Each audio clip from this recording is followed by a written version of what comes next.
Welcome, my alumni friends. My name is Jim Wright. I'm the director of Alumni Services, and I'm grateful to be back with you for another Friday broadcast. We have will continue to make recovery real. In addition to the fact that I can come to you virtually on a week-to-week basis, I think that is absolutely so cool that we can do this together. I think one of the biggest positives too is that when we're able to share a little bit about my own recovery, or if we have a staff member or if we have an alum like we do today, I think it's very, very important. Today's topic is cannabis addiction, and this is a good subject, I think, and we're going to talk about this. I would like to welcome our guest, Alex. Hi. Hi, Alex. Welcome today. I'm so grateful that you were able to come on and be with us and talk a little bit about cannabis addiction. Thank you. Me too. And I just wanted to share a little bit about highlights. This is the new normal, right? I'm actually in a place in my basement at home, and I know that Alex is at his home. And what we're doing, what we learn about each other, and by meeting each other virtually. So this is something that's real important to us. I know when I read Alex's bio that he's been sober almost 5 years. He actually had, and he'll share his full recovery story, but he had a little the beginning with cannabis and very, very early in his life. And I can totally share and agree with that. That was part of my story also. And then, being able to do whatever is required to keep the drugs coming in. And I do believe that alcohol was a big part of that picture. And then being able to eventually realize that you're, at the end of your rope, everybody's a little different, just down and out and ready to get help, and ended up going into residential treatment at Independence. And which is, I like what you said about that. It was an awakening about knowing that you could get help and you didn't have to use. Yeah. So anyway, go ahead, Alex. All right. Thank you. Yeah. So I like talking about this topic because marijuana, cannabis, weed is, so many people will say, "Oh, it's just an herb. It's okay. It can't be addictive." And I believed that for a really long time. And even when I was using it in very extreme ways, I still believed that old adage. So, kind of a little bit about how it started for me. And I thought back on this when Jim had mentioned his first time using. But I was in eighth grade and I got back to school, and somebody had told me how they smoked some weed over the summer, and they were like, "You should try it." So me and my friend got it, and we went to this house that was under construction, and we rolled it up in some printer paper and smoked it, and it burned our lungs. And first we thought we didn't feel anything, but we started walking home, and we started feeling it. And like, we made all this food and stuff like that. And so it seemed innocent enough, And that was how it started for me. But my progression was actually very quick with the marijuana. Um, right away, I was like, I need to get some more of this. So I was buying as much as I could afford to buy. And I started selling it right away because then I could make money to smoke more. And so that was how it started for me. And a lot of people do say that marijuana is a gateway drug. That was something I never believed. I think it could be, though, because what I've noticed in my experience is everybody that does do harder drugs that I have ever met, they all did start with the weed. I've never really met someone that didn't start with the weed and got into something worse. And so, and that was what happened for me. Within actually a very short time, a couple months of my using, I was I was doing pills and powders and all of that. So it was a quick progression. But the marijuana, I consistently used throughout my entire addiction until I got clean 6.5 years later when I was 20 years old. I It became to the point very quickly on where I needed it, and I hear this said a lot. I needed it to go to sleep. I could not sleep at night unless I had some weed to smoke. I I didn't like to eat without it, especially later on. I wouldn't get an appetite unless I smoked it. And basically everyone I knew and everyone I hung out with, we kind of just sat around and got high. And so I realize now looking back, and even I knew kind of then, but it made me okay with doing nothing. That was one of the big ones for me, because typically it's like someone who's just say someone just smokes weed, they're not going to probably rob a gas station or do so, or pawn like their parents' jewelry, but it does. They can spend a long time sort of living in mediocrity. That's what I did. I spent a long time not being able to have the motivation to achieve my goals, really to work, really even to go to the gym. I could start my day getting high, and I was okay with just sitting there for the rest of the day. And so that was something that I realized. And I was addicted to it. I would say psychologically, I think it's very addictive. I think so. Not for everybody, and I understand that it has medical uses and could be used recreationally to help people. But for me, it was very addictive, and I think a lot of people get hooked into it without realizing it. Next thing they know, it's like this is more than just recreation. I'm doing it every day of my life, and I need it, and I get worried if I don't have it. And so that was how it went for me. And I was on it, like I said, I drank a lot and I used a lot of other substances, but I was always smoking the weed behind it. For the 6.5 years, I would think there was less than 14 days I didn't smoke weed, maybe less. And if it wasn't by choice. So looking back now, I'd be like, wow, if I talked to a professional, they probably would have said like, I had a little issue going on. And yeah, I was even when I got arrested in late or early 2016, April 26th, actually, so almost 5 years ago to this day. And even when I was in jail, I didn't want to use anymore because I knew I was in big trouble, and I knew, I kind of wanted to stop a few months before, but I just didn't know who to ask for help. I had never tried reaching out for help. I had too big of an ego, so it was sort of God did for me what I couldn't do for myself. And even the week or two I got out of jail before I went to Gateway, I still couldn't stop. I still smoked it every single day. I even smoked it the day I left for Gateway.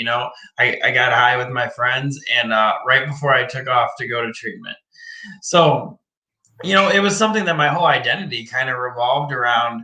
And I didn't realize until I left Gateway. I went to Gateway. I learned about recovery. I realized I had a spiritual awakening. I realized I needed to stay clean from all substances, including the weed. And I think the cannabis is a hard one because that's the one people will go back to a lot when they get out of treatment. Even when I was in treatment, the other guys were like, when you get out of here, are you going to smoke the weed again? They're like, I might, because, it's the one people think like I can just do that.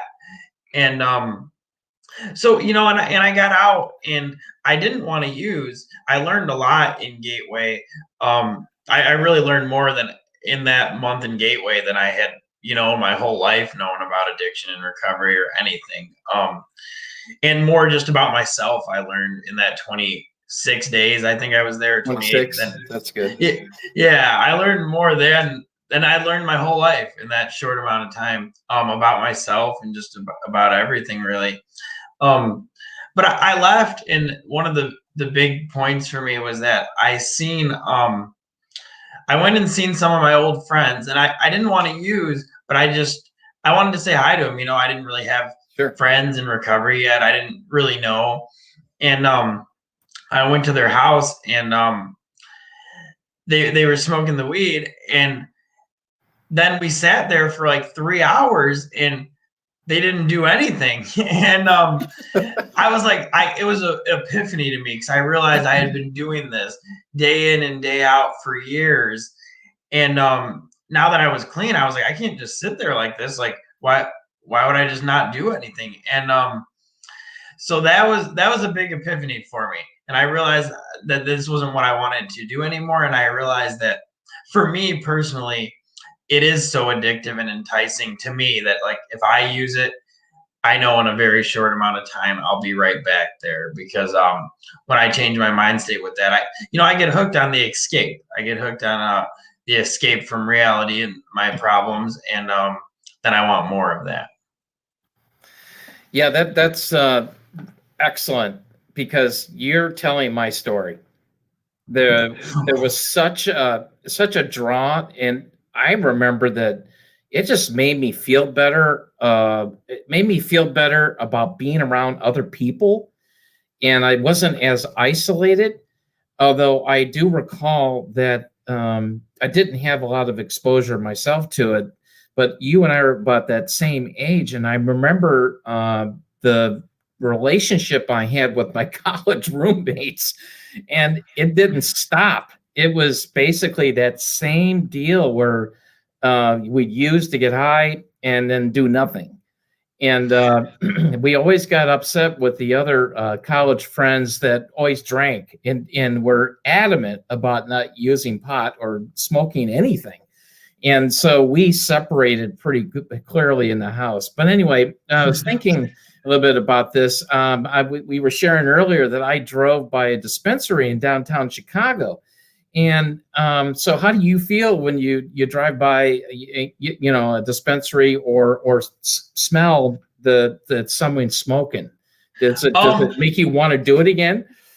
Yeah, I think the dispensaries, I haven't had too much experience with them, but I have been around some, and I have been out to Colorado once, and I don't have a big trigger by the dispensaries, but the smell, you definitely will come across the smell, whether you're driving down the street or anything.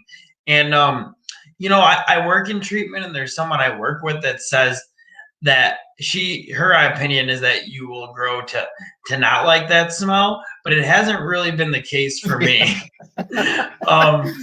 For me, I agree with you 100%. That I am in that same ballpark.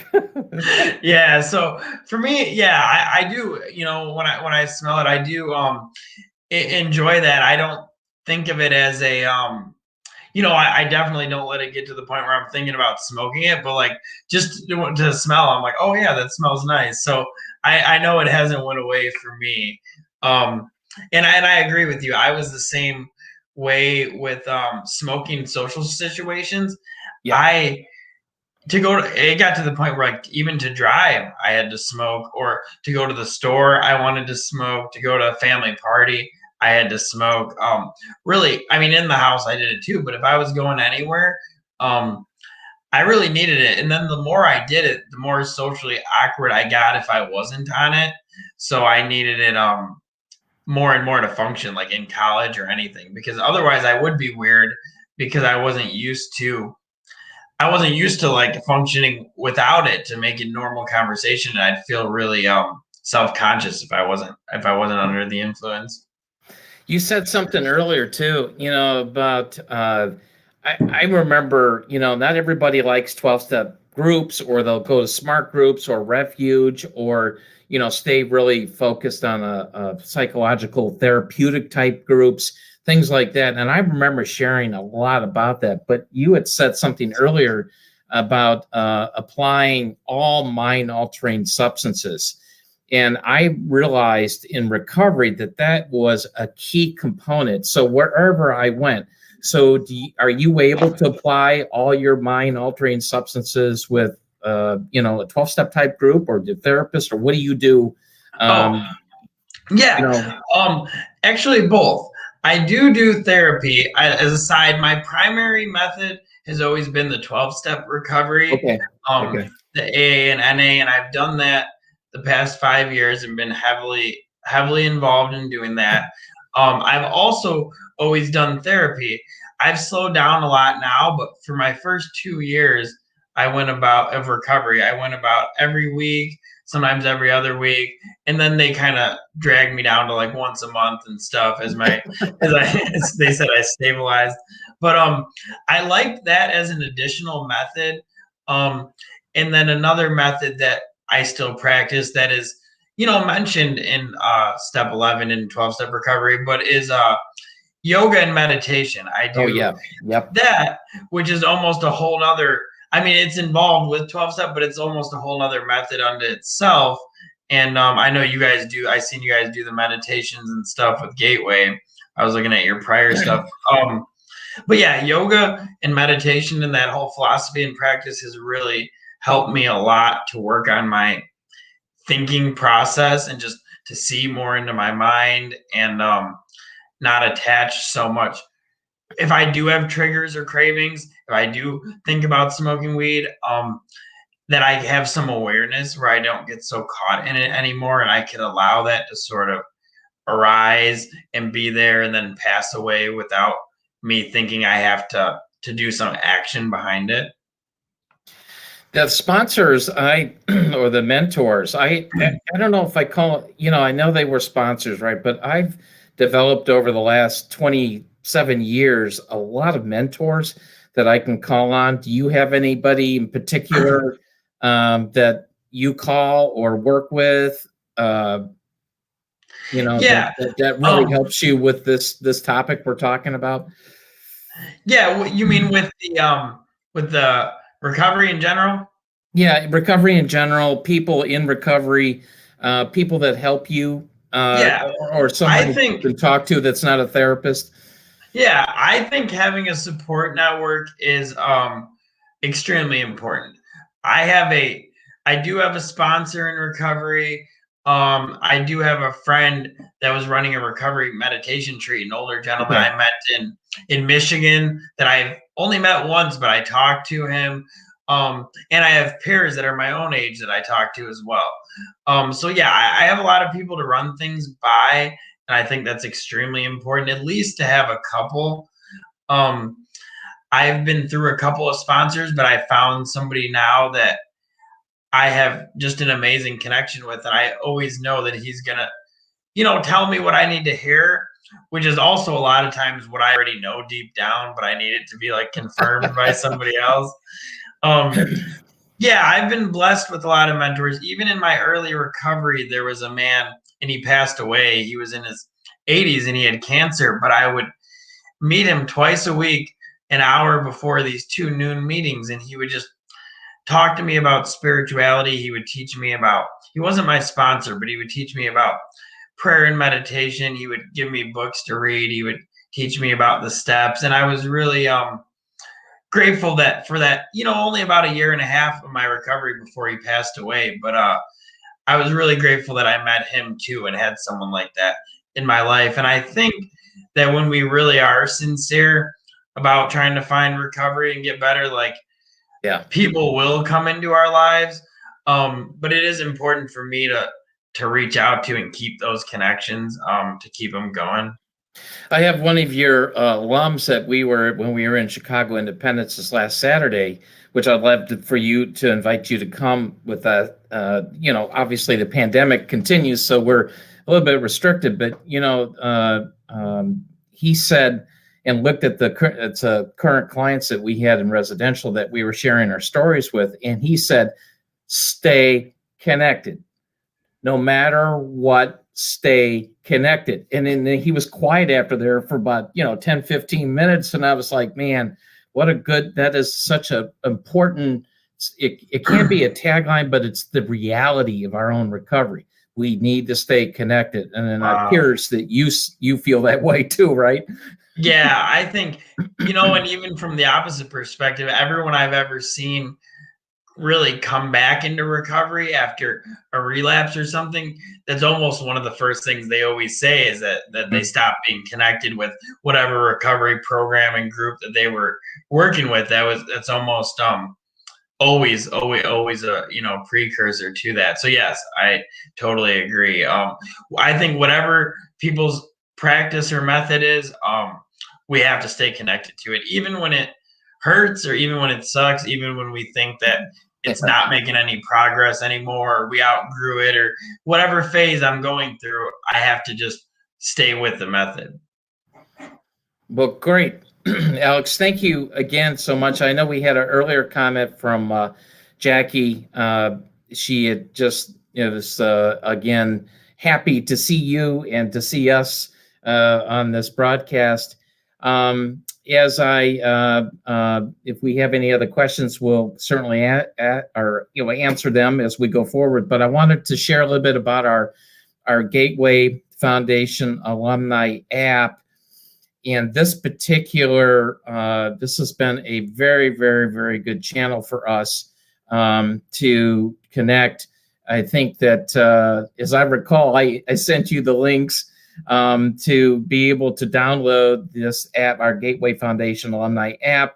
It's so easy to do. Just download, use your Android phone by using Google Play, or if you have an iPhone, please use the Apple Store. So this is a way to stay connected. It truly is. There are a lot of people that prefer to set up their profile for all alumni, because I think that it's important to hear people's ups or downs, right? Or posting their milestones, or just being able to stay connected to Gateway, their counselors, the people that are in recovery together. So, but otherwise, I thank you, Alex, for joining us today. You were great. It's just nice to know that we simply have, I do think that we have to do this together. It's really the only requirement not to use cannabis, alcohol, other drugs, other things that take us away from the reality of what is around us. And I know one thing for sure, for what you shared earlier with me, is that the family benefits greatly from us being sober and not using. Yes. So again, we will be back here next Friday. And I thank you again, Alex, for coming on today. And we'll talk to you next week. Okay, all right, have a great weekend. So much. Thank Bye, you. everybody. Okay, bye.